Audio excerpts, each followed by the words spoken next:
Hello friends, myself doctor Amit Mittal, director Mittal hand micro surgery centre, Vaishali Nagar, Jaipur. मैं आप सब लोगों का बहुत ही अपने दिल से धन्यवाद और थैंक यू करना चाहता हूं, क्योंकि ये आपने हमारे चैनल को देखा है और इतने लोग जो हमारे पास क्वेश्चन करते हैं। अभी जो आज हमारा वीडियो है वो बहुत ही, जितनी भी आज हमने वीडियो डाले हैं उन सबसे बिल्कुल अलग है, क्योंकि हमारे पास काफ़ी पेशेंट्स, कुछ ऐसे पेरेंट्स के आते हैं फ़ोन और या उनके बच्चों से रिलेटेड उनके कुछ ऐसे क्वेश्चंस होते हैं। तो हमने इसलिए एक ऐसा टॉपिक बनाया जिसको बोलते हैं birth defect. Birth hand defect क्या होता है? जब बच्चा डेवलप हो रहा होता है मम्मी के पेट के अंदर, जब होता है वो, तब जो भी इंफॉर्मेशन मम्मी और पापा से दोनों से मिलकर जो गैदर होकर और एक छोटा बच्चा डेवलप हो रहा होता है, उस टाइम बहुत सारी चीज़ें होती हैं जो कनेक्ट हो रही होती हैं। जैसे ब्रेन डेवलप हो रहा होता है, किडनी डेवलप हो रही होती है, हार्ट, लंग। तो उन सब में जो स्पेशल पार्ट है वो पार्ट है हाथ का। तो ये वाला पार्ट, क्योंकि बड़ा छोटा सा पार्ट दिख रहा होता है उस टाइम, लेकिन ब्रेन के अंदर सबसे बड़ा पार्ट ये हाथ ही होता है। तो ये वाला पार्ट में इतना सा भी मिसमैच जब हो जाता है तो एक डिफेक्ट पैदा हो जाता है, जिसको बोलते हैं बर्थ हैंड डिफेक्ट। जिसमें क्या होता है, कई लोगों का बचपन से ही हाथ यहाँ से नहीं होता, किसी का यहाँ से नहीं होता, और जिनका यहाँ से होता है, यहाँ से होता है। और जो लास्ट का सबसे इम्पॉर्टेंट पार्ट होता है इन उंगलियों का, ये मूवमेंट वाला, इन मूवमेंट की जो नसें होती हैं, किसी में कम होती हैं, किसी में ज़्यादा होती हैं, किसी में होती नहीं, जिसके कारण उंगलियाँ किसी की ज़्यादा हो जाती हैं, किसी की चिपक जाती हैं, किसी का हाथ टेढ़ा हो जाता है, किसी का हाथ इस साइड चला जाता है, किसी की बोन डेवलप नहीं होती। और ऐसे जो बच्चे होते हैं वो हमारे पास जब उनके पेरेंट्स फ़ोन करते हैं तो ये कहते हैं कि सर हमको ये पता नहीं था, सर ये हमको कैसे हुआ, हमको कैसे ये मिस हो गया। फिर आता है इसको हमने अपने गायनी के डॉक्टर से और जो बच्चे के डॉक्टर से उनसे मिलकर हमने अपने अल्ट्रासाउंड कराए, हर महीने में कराए, फिर भी सर हमको नहीं पता चला। तो ये बात सही है, क्योंकि हाथ बड़ा छोटा होता है और कई बार ये मिस हो जाता है, क्योंकि इस पर जो पोजीशन होती है बच्चे के अंदर तो उसमें पता नहीं चलता, तो इसलिए मिस हो सकता है। लेकिन फिर भी आप स्पेशलिस्ट से देखेंगे तो कई लोग अच्छी अल्ट्रासाउंड टाइप की मशीन है उसमें आइडेंटिफाई कर लेते हैं और आपको पता चल जाता है। फिर जब ये पता चल जाता है कि सर हमको ये पता चल गया है, तो सर अब हम इसके लिए क्या करें? तो हमें ये कितनी जल्दी पता चल सकता है? अल्ट्रासाउंड के द्वारा। जब आपके पेट में ही बच्चा है तब ये पता चल सकता है, और जब बाहर आ जाता है बच्चा तब तो आपको दिख ही जाता है कि उंगलियां टेढ़ी हैं या चिपकी हुई हैं या कैसी हैं। तो सबसे पहले अल्ट्रासाउंड में पता चल जाता है। फिर उसके बाद जब हमें पता चल गया तो हम इसके लिए क्या करें, हम इसको किसको दिखाएं?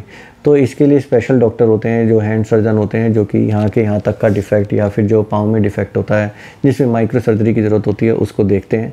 और हमारे पास काफ़ी इस टाइप के पेशेंट्स आते हैं, और हमें उनमें अगर ये बताएं कितने लोगों को ठीक कर पाते हैं तो डिपेंड करता है उनकी किस टाइप की एबनॉर्मलिटी है और कितने लेवल की एबनॉर्मलिटी है और किस किस को उसने अफेक्ट किया है। तो वो मैं आपको कुछ केसेस दिखाऊँगा जिसमें आपको थोड़ा सा आइडिया हो जाएगा कि इस टाइप की डिफेक्ट को हम एज ए हैंड सर्जन या जो माइक्रो सर्जन है वो उसको कैसे देखते हैं और उनके कैसे रिजल्ट्स आते हैं। देखिए, जो ये पहला केस है, ये केस छोटे बच्चे का है जो कि मेरे ख्याल से 4-5 साल का होगा। इसका अगर आप हाथ देखेंगे तो इसका जो अंगूठा है, ये अंगूठा भी और जो उसकी जितनी भी उंगलियां हैं सारी की सारी चिपक गई हैं। तो दैट मीन्स इसकी सारा जितनी भी फिंगर्स हैं वो डेवलप हुई हैं, लेकिन वो सारी आपस में चिपक गई हैं। तो इस टाइप का केस जो होता है वो बेटर हो सकता है। ये जो पेशेंट है काफ़ी बड़ा हो गया है, मेरे ख्याल से ये 25-30 साल का पेशेंट है। इस पेशेंट का जो दूसरे हाथ की उंगलियां वो हमने सेपरेट कर दी हैं, जो कि ठीक हो गई हैं। ये भी उंगली बिल्कुल जैसी ये उंगलियां थी ऐसे थी, जो कि इनका लेफ़्ट हैंड है वैसी। अब ये हमारे पास लेफ़्ट हैंड के ऑपरेशन के लिए आए थे, तो अब हम इनका लेफ़्ट हैंड का भी ऑपरेशन कर दिया और ये बिल्कुल ठीक है। देखने में जब ये थे तो ये उंगलियां देखने में बहुत ही बेकार और भद्दी दिखती थी। पेशेंट का काफ़ी कन्फ्यूजन था, सर मैं ठीक हो सकता हूँ नहीं हो सकता हूँ। लेकिन जब उसने अपना राइट हैंड का ये देखा हाथ की ये बेटर हो गया है, तब ये काफ़ी सेटिस्फाइड था। इन्होंने हमारे लेफ़्ट हैंड के ऑपरेशन के लिए भी हमारे पास आई है। ये जो पेशेंट है छोटा बच्चा है, मेरे ख्याल से 3 से 4 साल का होगा। ये पेशेंट के बच्चे की उंगलियां तो डेवलप हुई, लेकिन एक उंगली कम्प्लीटली डेवलप नहीं और दूसरी उंगली जो साथ वाली उससे चिपक गई। फिर हमने इनका ऑपरेशन इनको सजेस्ट किया, क्योंकि ये इसके साथ वाली उंगली को हमसे ऑपरेशन करवा चुके थे, जो अंगूठे और ये उसके साथ वाली उंगली है जैसे आपको दिख रहा है ऑपरेशन। तब इन्होंने हमसे दूसरा ऑपरेशन भी करवाया, जो साथ की उंगली जो चिपकी हुई है उसको भी इन्होंने सेपरेट करवाया, और ये पेशेंट बिल्कुल खुश है। ये पेशेंट है जिसकी उंगलियां ही डेवलप नहीं हुई और जो उंगली छोटी मोटी हैं वो टेढ़ी पड़ी हैं, और जो 2 उंगलियां हैं वो बिल्कुल चिपकी हुई हैं। और ये पेशेंट को बहुत ही कन्फ्यूजन था कि डॉक्टर साहब मेरी उंगली ख़राब तो नहीं हो जाएगी, मैं इससे काम तो कर रहा हूँ, सर मेरे को कुछ फ़ायदा होगा या नहीं होगा। ये सारे क्वेश्चन होते हैं पर पेशेंट्स के या फिर उनके पेरेंट्स के। तो हम उनको विश्वास दिलाते हैं कि हम आपको बिल्कुल ख़राब नहीं करेंगे, और जैसा ये है इनको हमने माइक्रो सर्जरी द्वारा इनका ऑपरेशन किया है। नाखून भी आपस में जुड़े हुए थे और भी डिफ़िकल्ट पार्ट था इसके लिए, और ये हमने उंगली इनकी सेपरेट कर दी और ये बहुत ही खुश है। कुछ बच्चे जस्ट पैदा होते हैं और वो अपने दादा दादी के साथ आते हैं हमारे पास और कहते हैं कि सर इसका अंगूठा बिल्कुल ठीक है, लेकिन ये 2 उंगलियां जुड़ी हुई हैं, सर इसको सेपरेट कर दो। तो हम उनको ये बोलते हैं कि सर ये आपको बाहर से सिर्फ 2 उंगलियां सिंपल दिख रही हैं, हम आपका एक्सरे करवा के देखेंगे।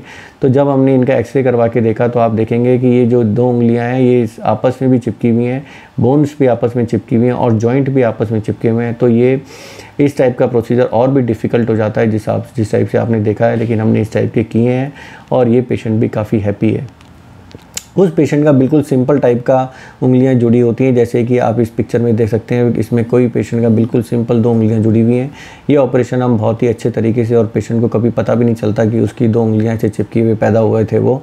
और कुछ पेशेंट से चिपकी हुई हैं साथ ही साथ उंगलियां टेढ़ी भी होती हैं, तो उनमें हमें 2-3 ऑपरेशन करने होते हैं। सबसे पहले उंगली को सेपरेट करना होता है, फिर जो बोन और जॉइंट की डिफॉर्मिटी होती है उसको करेक्ट करते हैं, उसके लेवल पर फिर पेशेंट का अच्छा रिजल्ट आता है।